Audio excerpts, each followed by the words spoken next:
जो बजट है ये किसानों के बहुत हित में है, ग्रामीण अर्थव्यवस्था को मजबूत करने वाला बजट है और देश को विकास की तरफ ले जाने वाला बजट है। अभी 37,000 करोड़ रुपए किसानों के लिए इस बजट में रखे गए हैं। किसानों को फसल बीमा योजना के लिए 5,000 करोड़ रुपए 5,500 करोड़ रुपए का प्रावधान है। मैं समझता हूँ कि इससे किसान जो लगातार आत्महत्या कर रहे थे उनकी आत्महत्या रोकने के लिए ये बजट कारगर होगा और 9 लाख करोड़ रुपए का इन्वेस्टमेंट लोन के रूप में किसानों के लिए उसमें होगा और सिंचाई योजना पर जोर रहेगा।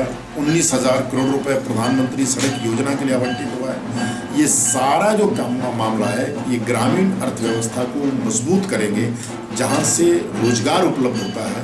तो मैं ये समझता हूँ कि ये गरीबों के हित में ये बजट होगा। पहली बार जो बीपीएल परिवार है उनको गैस देने की बात भी हुई है, गैस की सुविधा उपलब्ध होगी ताकि वो भी उस कैटेगरी में शामिल हो सकें। गरीबों को बीमा देने की बात हुई है, हेल्थ इंश्योरेंस की बात इस बजट में हुई है। बहुत सी ऐसी कल्याणकारी कदम हैं, सबको गिनाना तो संभव नहीं है, लेकिन मैं कुल मिलाकर के कह सकता हूँ कि ये बजट एक देश में इंफ्रास्ट्रक्चर बढ़ाने वाला, गरीब और किसान को मजबूती देने वाला बजट साबित होगा। आज वार्ड नंबर 5 में एक आम जनसभा रखी थी जिसमें सभी डिपार्टमेंट के लोग भी आए थे। नगर परिषद के पार्षद मुख्य रूप से इस वार्ड नंबर 5 के राजेश चौधरी वहाँ विराजमान रहे।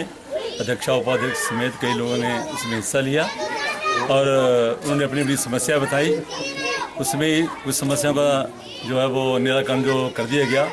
जैसे कोई पानी की बात थी, वो पाइप जैसे लोग चाहते हैं वैसा हो जाएगा। बिजली की समस्या है, वो भी बिजली विभाग के दिमाग में ला दी गई है, वो भी ठीक हो जाएगी। सफाई समस्या जो है वो हमारे अपने करने की है, वो भी ठीक हो जाएगी। एक रास्ता खोलने की बात थी, वो रास्ता किसी मैडम का अपना है, उन्होंने बखुशी वो लोगों को चलने के लिए खोल दिया, वो दान पुण्य कर दिया उन्होंने। वो हमारे शहर के बहुत बड़े आदमी हैं और भी कभी उन्होंने कहा कि हमारी जरूरत पड़ेगी तो हम रास्ता देंगे, सराय वगैरह भी लोग बनाएंगे। वो बहुत बड़े आदमी हैं हमारे शहर के। तो ये काफ़ी समस्या का जो निदान हो गया। तो अभी इसी तरीके से वार्ड नंबर 6 का जो है वो सोमवार को हमारी वहाँ जनसभा है। एक हमारा भोटा चौक पे कॉम्प्लेक्स है जहाँ हमारी 50-100 दुकान है, वहाँ सीवरेज की समस्या है।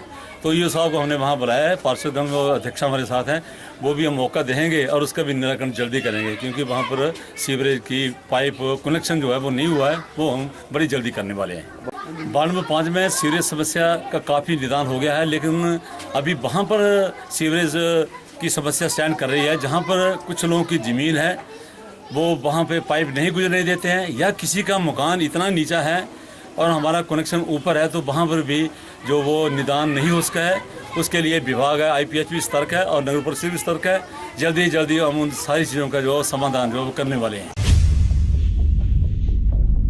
शिवनगर पटार खड़ने के बाद 40-50 लोग खड़े आए हुए थे। उन्होंने सिर्फ उनकी समस्या सीवरेज और पानी की है। वो 5-6 घर पानी की समस्या है, उनको पाइप डाल दी जाएगी, और जो सीवरेज की समस्या है 5-6 घर होगी, वो ज़मीन के लिए उनको बनाएंगे और मान जाएंगे तो हम सीवरेज वहाँ डाल देंगे। अच्छा, आज की जो हमने कॉन्फ्रेंस करी है यहाँ पे, ये HP branch of institute of chartered accountants की तरफ से ऑर्गेनाइज़ की गई और इसके ऊपर हमने बजट जो आज 2016-17 का बजट पेश किया गया पार्लियामेंट में, उसके ऊपर हमने इसमें चर्चा करी और इसके बारे में हमने जो बजट की मेन हाइलाइट्स थी उसको हमने यहाँ पे विस्तार पूर्वक इसकी हमने आपस में चर्चा की। जैसे प्रिजम्पटिव जो स्मॉल ट्रेडर्स के लिए एक प्रिजम्पटिव स्कीम थी, पहले 1 करोड़ तक उनको अपने बुक्स की ऑडिट कराना पड़ता था, अब वो बुक्स का ऑडिट जो है वो 2 करोड़ तक कराना पड़ेगा। उसके साथ प्रोफेशनल्स को जो लिमिट पहले 25 लाख की होती थी, अब वो इंक्रीज़ करके 50 लाख की कर दी गई। और इसके साथ कि जो कोई आदमी अपनी अनअकाउंटेड मनी को अगर अकाउंट में इंट्रोड्यूस करना चाहता है, अकाउंट फॉर कराना चाहते हैं, तो उसमें 45% टैक्स देने के बाद, जिसमें कि 30% इनकम टैक्स होगा, 7.5% जो है वो सरचार्ज होगा और 7.5% पेनल्टी इंट्रोड्यूस करके उसको 45% टोटल टैक्स देके उसका जो मनी है वो वाइट कर दी जा सकती है। और इसके साथ में एक सेक्शन 87A में जो पहले रेट जो थी वो 2,000 रुपये की थी, अब वो बढ़ा के जो है वो 5,000 कर दी गई, जिसमें कि 5 जो कि स्मॉल लो पेड एम्प्लॉई है जिनकी इनकम 5 लाख तक होती थी, उनके लिए वो सेक्शन 87A में उसकी रिबेट जो थी अवेलेबल थी। सेक्शन 80G के अंडर पहले जो रेंट का एक डिडक्शन मिलती थी एम्प्लॉइज़ को, वो 24,000 की मिलती थी, अब वो इंक्रीज़ करके 60,000 की कर दी गई। इसके साथ EPF का जो कंट्रीब्यूशन है वो 8.33% जो है वो सेंट्रल गवर्नमेंट बियर करेगी। न्यू एम्प्लॉइज़ का जो कोई कंपनी न्यू एम्प्लॉइज़ को अपने इसमें एनरोल करेगी, उसमें 8.33% जो एम्प्लॉयर शेयर है वो सेंट्रल गवर्नमेंट बियर करेगी। और इससे न्यू एम्प्लॉयमेंट जनरेशन का जो है वो चांसेस जो है वो बढ़ जाते हैं। इसके साथ आधार कार्ड जो है वो मैंडेटरी बनाने के लिए गवर्नमेंट ने एक बिल इंट्रोड्यूस करके उसको आधार को मैंडेटरी करने के लिए एक बिल इंट्रोड्यूस करने के बारे में भी प्रावधान रखा हुआ है।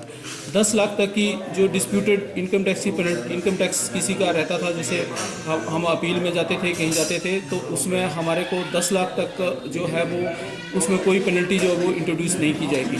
सेक्शन 271A के अंडर अलग अलग तरह के प्रोविजंस थे पहले इनकम टैक्स की पेनल्टीज 100% से लेकर 300% तक थी, जो कि अब रिड्यूस करके 50% टू 200% कर दी गई, जिससे कि हमारा और स्क्रूटनी के लिए जो हमारे फेस टू फेस जो स्क्रूटनी है उसके लिए ज़रूरी नहीं है। अब आप अपने हमारी जो इनकम टैक्स की जब हम स्क्रूटनी कराते हैं तो हम अपने ईमेल के थ्रू अपना जो सारा अपना रिप्लाई हम ईमेल के थ्रू फाइल कर सकते हैं।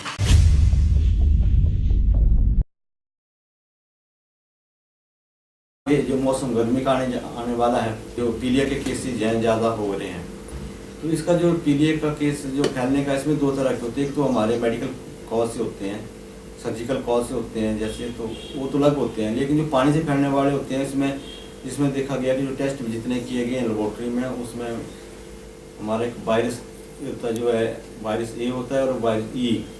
तो ये जो स्टेन है E का इस बार कुछ ज़्यादा स्ट्रॉन्ग है। इससे काफ़ी लोग इसमें प्रभावित हो रहे हैं। हमारे डिस्ट्रिक्ट में भी यहाँ जो लोग शिमला से या कहीं बाहर से वहाँ रह रहे थे, वो इधर आए हैं, उनके टेस्ट हुए, तो वहाँ भी कुछ हमारे पॉजिटिव पाए गए केस। लेकिन ये है कि हमारे यहाँ किसी की डेथ नहीं हुई इससे। तो मेरा सभी जो अपने ज़िला के जितने भी लोग हैं इनसे एक अनुरोध रहेगा कि एक सबसे पहले एक तो अपने जो पानी का पीने का जो उसको, अगर आपके पास और कुछ भी नहीं है तो एक सबसे बॉइलिंग सिस्टम जो है वो बहुत बड़ा सिस्टम, अच्छा सिस्टम है पानी के इससे बचने के लिए। हम लोगों ने रखे होते घर में, फिल्टर रखे हैं, कई तरह की चीज़ें रखी हैं, लेकिन जो वायरस है वो उसमें उसका कोई इफेक्ट नहीं होता उस फिल्टर से, वो ऐसा तो उसमें रहता है। तो एक अच्छी बात है, अगर फिल्टर भी यूज़ करना है तो उस पानी को बॉयल कर लें, कम से कम आधा घंटा ढंग से बॉयल कर लें ताकि वो वायरस उसमें ख़त्म हो जाए। और दूसरी बात, अब जैसे आगे आने वाले इस बार बारिशें भी कम हुई है, पानी का भी कमी रहेगी, तो मेरा लोगों से एक अनुरोध रहेगा कि पानी का जब यूज़ करें तो एक साफ़ सुथरा स्वच्छ पानी का यूज़ करें, ताकि जो डायरिया, डायसेंट्री, जो खास जो टाइफाइड, दूसरी बुखार की बीमारियाँ जो हमारी होती रहती हैं, उनसे बचा जा सके। तो इसका सबसे बड़ा उपाय तो एक ही, अपने साफ़ सफाई का अपना ध्यान, पर्सनल हाइजीन का ध्यान रखें, और जो पानी खासकर जो फल फ्रूट, ये जो बासी फल फ्रूट ना खाएं। सब्जियां जो है धो के, अब जो सब्जियां हम बाज़ार से खरीद के ले जाते हैं उनको घर में अच्छी तरह से पानी से धो के अच्छी तरह से पका के उनका यूज़ करें, क्योंकि इस बार बारिशें कम हुई है, मौसम का भी अपना मिजाज लग रहा है, तो इससे हमें लग रहा है कि आगे आने वाले टाइम में हो सकता है कि जो वाटर से, जो पानी से होने वाली बीमारियों का प्रकोप इस बार शायद कुछ ज़्यादा होए। तो इसलिए हमारा हेल्थ विभाग, तो स्वास्थ्य विभाग अपनी तरफ से पूरी कोशिश में लगा हुआ है, लोगों को जागरूक कर रहे हैं हम कि इससे बचने के लिए क्या क्या उपाय किए जाएंगे। लेकिन आम पब्लिक का भी हमारे से, हम पब्लिक से भी सहयोग की आशा रखते हैं कि वो खुद भी खास खाने पीने की चीज़ें, पानी का जो है उसको ठीक ढंग से साफ़ सुथरा पानी अपने यूज़ करें।